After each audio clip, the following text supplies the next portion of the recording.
बहुत बड़े संत हैं, ना आप बहुत बड़े संत हो, ना आप बहुत बड़े तपस्वी हो, ना हम बहुत बड़े तपस्वी हैं, ना आप बहुत बड़े साधक हो, ना हम बहुत बड़े साधक हैं। तो फिर हम परमात्मा के होंगे कैसे?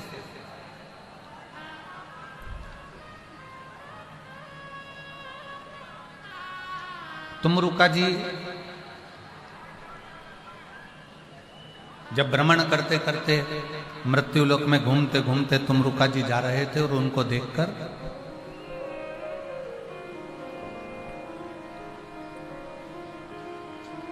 स्वयं धर्मराज 2 क्षण के लिए रुके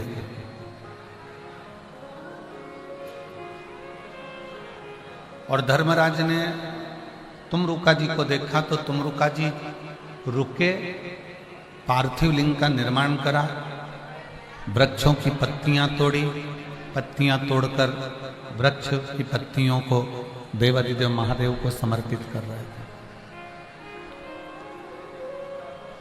देवादिदेव महादेव पर वृक्ष की पत्तियों को, फूल को, पुष्प को, पंखड़ी को भगवान शंकर को चढ़ा रहे थे।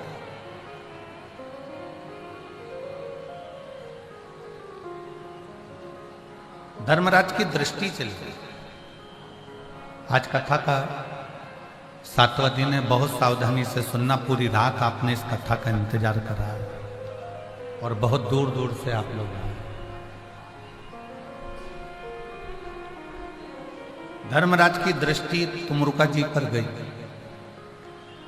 और हमने पहले भी कहा है, भगवान शिव का एक ऐसा भक्त तुमरुका जी हैं जो शंकर के गुणगान में 24 घंटे लगे रहते हैं। 24 घंटे।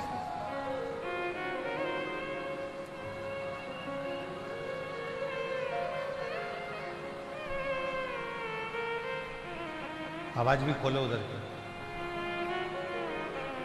थोड़ा सब दूर की आवाज खोल दीजिए। तुमरुका जी एक ऐसे भगवान शंकर के भक्त हैं जो 24 घंटे भगवान की अविरल भक्ति में रमे हुए, भगवान के भजन में रमे हुए।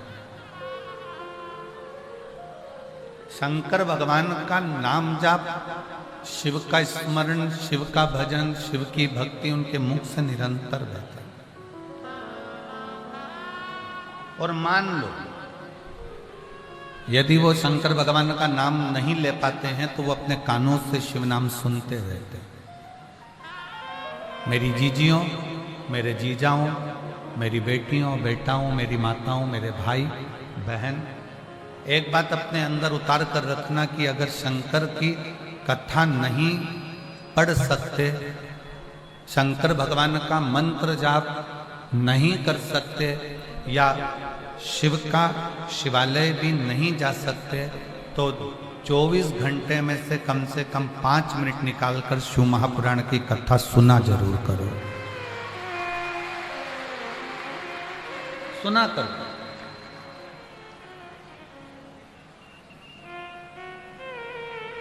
प्रथम भगति संतन कर संगा, दूसरी रति मम कथा प्रसंगा। मां अंबा ने, शबरी मां अंबा ने कथा को सुना, मातंग बाबा के मुख से सुना कि राम का स्वरूप यह है।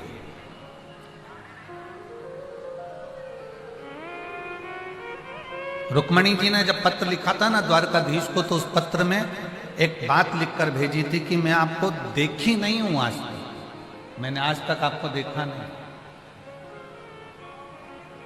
रुक्मणी जी पत्र में लिखती हैं कि मैंने अपने गुरुओं के मुख से और बड़ों के मुख से सुना है कि कृष्ण ऐसे हैं जो ब्रज में निवास करते हैं और ब्रज में निवास करने के बाद वो भगवान कृष्ण जाकर मथुरा पहुंचे, मथुरा से वो द्वारका पहुंच गए और द्वारका के राजा बनकर बैठ गए।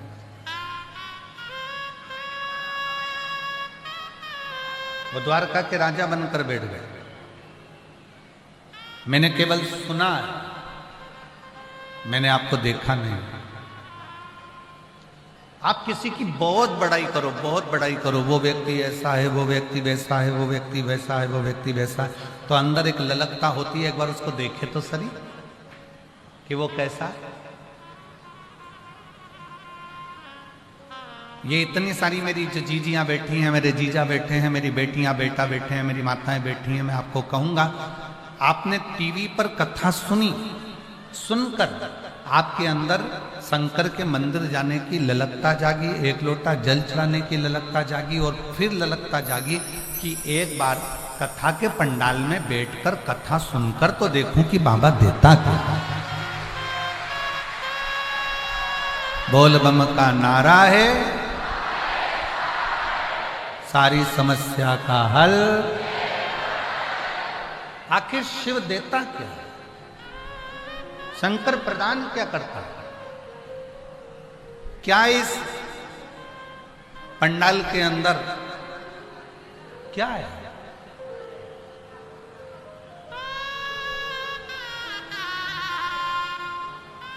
आप जितने कथा के पंडाल में बैठे हो ना, जितने लोग कथा श्रवण करने के लिए यहां बैठे हुए हो, उससे आधे कल की कथा सुनने के लिए सिरसा हरियाणा पहुंच चुके हैं।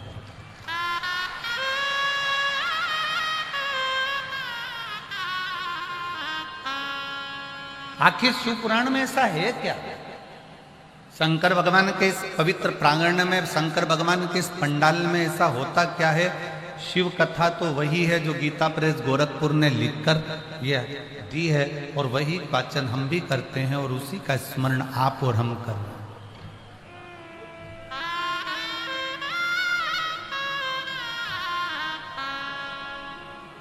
पर जब सामूहिक रूप से एक साथ पंडाल में बैठकर जब श्री शिवाय नमस्तुभ्यं, श्री शिवाय नमस्तुभ्यं, श्री शिवाय नमस्तुभ्यं, श्री शिवाय नमस्तुभ्यं। जब हम श्री शिवाय नमस्तुभ्यं का जाप करते हैं, जब आप और हम पंचाक्षर मंत्र नमः शिवाय कहते हैं, जब आप और हम षडाक्षर मंत्र ओम नमः शिवाय कहते हैं, जब हम उस मंत्र का स्मरण करते हैं और इतने लोगों के मुख से जब एक साथ निकलता है, तो जैसे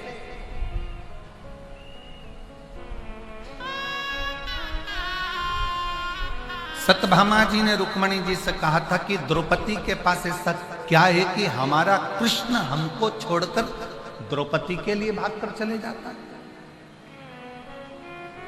द्रौपदी से भगवान कृष्ण का संबंध क्या है? क्या संबंध है द्रौपदी का भगवान कृष्ण से, जो भगवान कृष्ण दौड़कर द्रौपदी के पास चले जाते हैं? रुक्मणी जी ने कहा द्रौपदी उनकी बहन है, प्रेम का संबंध है, स्नेह का संबंध है।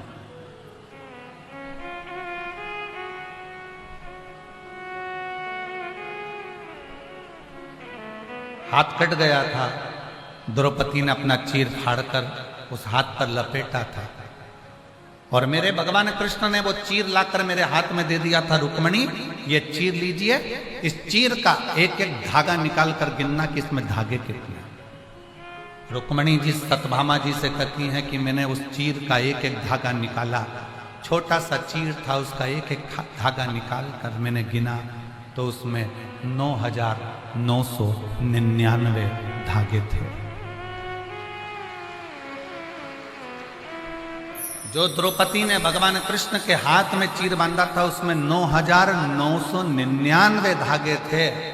तो द्वारकाधीश कह दिए थे ये मेरी बहन है, इसने मुझे हाथ में जो चीर बांधा है, एक दिन ऐसा आएगा कि ये 9,999 धागे चुका कर आऊंगा। और जब दुशासन ने चीर खींचा तो वो 9,999 वस्त्र। सत्यभामा जी कहती है रुक्मणी से कृष्ण भगवान का संबंध क्या? तो कब बहन है? बहन है तो जरा मैं भी तो समझ के आऊं कि आधा चावल का दाना खाने के लिए बुला लेती है। याद करा और द्वारकाधीश दौड़ पड़ते हैं, ऐसा भी बहन भाई का संबंध क्या? जरा मैं जाकर देखूंगा। सत्यभामा जी चली गई, रुक्मणी जी चली गई, भगवान द्वारकाधीश जा रहे थे तो कहा हम भी आपके साथ द्रौपदी के घर चलेंगे। भगवान ने कहा चलो। भगवान द्रौपदी के घर पर सत्यभामा रुक्मिणी को ले गए। द्रौपदी अपने बाल को संवार रही थी। तब उसी समय पर भगवान कृष्ण ने कहा द्रौपदी क्यों बाल संवार रही हो? तुम्हारी दो दो भाभी आई हैं, ये बाल संवारेंगे, इनको संवारने दो। सत्यभामा जी बोली आज बाल मैं संवारूंगा। सत्यभामा जी ने रुक्मिणी जी से कहा आज इस द्रौपदी को बार बार कृष्ण को बुलाती है ना, ऐसा मजा चका कर जाऊंगी कि दूसरी बार कृष्ण को नहीं बुलाई। और सत्यभामा जी द्रौपदी जी के बाल को संवारते संवारते एक बाल जम के खींचा तोड़ने के लिए। द्रौपदी का जैसे ही बाल टूटा, टूटते से ही उसमें से आवाज आई हे कृष्ण। फिर बाल खींचा, उसमें से आवाज आई हे कृष्ण। फिर बाल खींचा, उसमें से आवाज आई हे कृष्ण।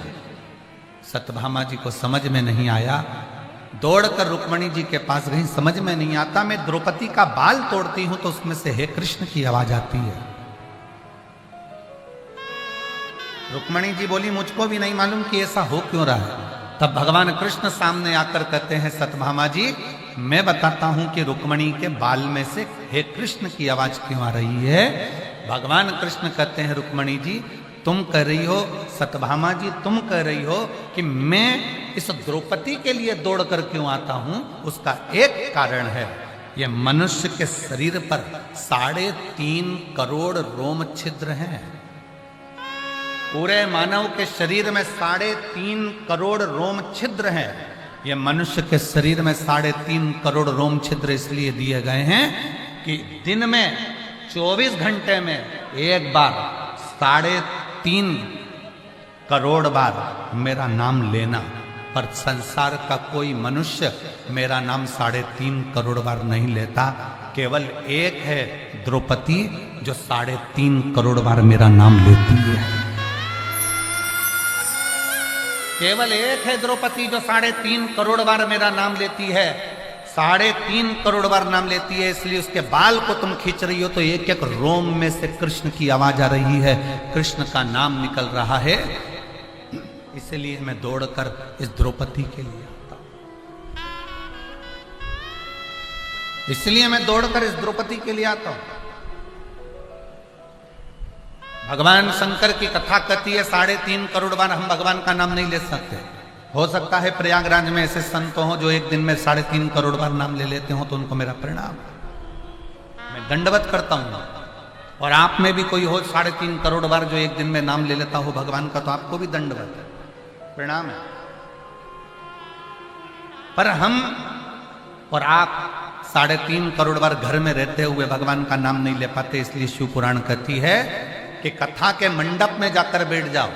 जब एक साथ इतने सारे शिव भक्त भगवान का नाम लेंगे, उच्चारण करेंगे, वो शब्द आपस में टकराकर टूटेगा, करोड़ों उसके शंख हो जाएंगे और वो करोड़ों की संख्या में हमारे रोम रोम में समा जाएंगे। तो हमें 3.5 करोड़ बार भगवान का नाम लेने का पुण्य फल कथा के पंडाल में प्राप्त हो जाए। जब द्रौपदी 3.5 करोड़ बार नाम लेती है और 3.5 करोड़ बार नाम लेने पर भगवान कृष्ण दौड़ कर आते हैं, इसलिए जो पंडाल में बैठकर कथा को श्रवण करता है उसका काम सफल क्यों होता है? क्योंकि वो 3.5 करोड़ बार भगवान का नाम ले लेता है, भगवान को पुकार।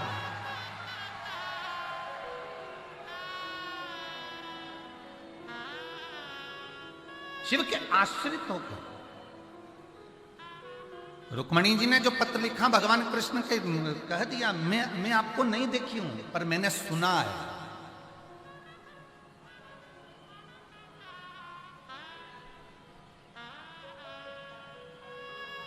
प्रथम भगति संतन कर संगा, दूसरी रति मम कथा प्रसंगा।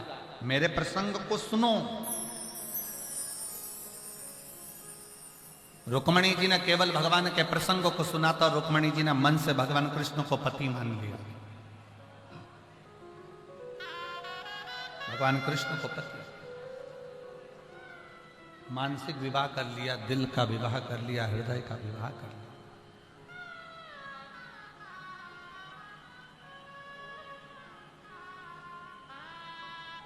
पर एक निवेदन है। रुक्मणी जी ने किसी साधारण मनुष्य से दिल नहीं लगाया था, रुक्मणी जी ने वो द्वारका नाथ भगवान कृष्ण से दिल लगाया था।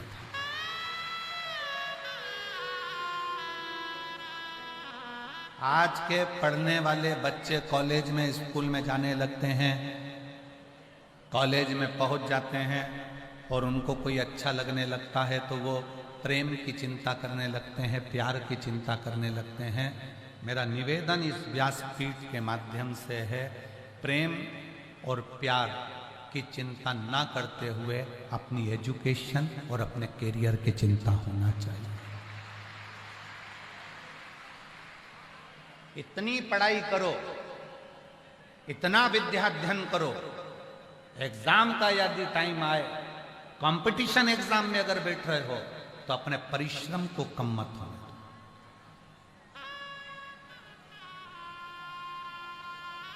आपकी मेहनत, आपकी लगन, आपका परिश्रम आपको बहुत ऊपर तक लेकर जाए। जब आप पैदल पैदल चलकर ट्रैफिक के जाम में फंसने के बाद भी अगर पैदल पैदल चलकर अपनी मंजिल तक, शुमहापुराण तक और त्रिवेणी संगम तक पहुंच सकते हो तो आप अपनी लगन से बहुत उन्नति कर सकते हो। अपनी मेहनत में कमी मत आने दो, अपने परिश्रम में कमी मत आने दो, अपनी लगन में कमी मत आने दो। और मेरी जितनी माताएं बैठी हैं, मेरी जितनी जीजियां बैठी हैं, मेरी जितने जीजा बैठे हैं, जितने मेरे भाई बंधु बैठे हैं, उनसे निवेदन करूंगा, एग्जाम का जब टाइम आए, आपकी बेटियां पढ़ाई कर रही हो, आपके बेटे पढ़ाई कर रहे हो, एग्जाम के टाइम पर घर के लोगों से निवेदन है वो अपने बच्चों को ये मत कहना 10th चल रही है, फेल हो गया तो मैं तुझे बता दूंगी, नंबर कम आए तो मैं ये कर दूंगी। नहीं, आप अपने बच्चों का विल पावर मजबूत कर कर कहो मुझे गर्व है कि तू अच्छे नंबर लेकर आएगा और उत्तीर्ण कर कर बता। मुझे गर्व है तू अच्छा नंबर लेकर आएगा और तू आगे बढ़कर बताएगा। अपने बच्चों का विल पावर मजबूत करो। आप और हम लगे रहते हैं, ये हो गया तो तुझे सोच लेना, मैं तुझे गधा चराने भेज दूंगी, ना ये करने भेज दूंगी, ना जंगल में छोड़ आऊंगी, ना ये कर लूंगी। ना ना ना, अपने बच्चों को कहो कि मुझे विश्वास है कि तू 12th, तू 10th, तू एजुकेशन, तू जो भी कोर्स कर रही है, कर रहा है, वो सब तेरी सफलता की सीढ़ी है, तेरी सफलता की सीढ़ी।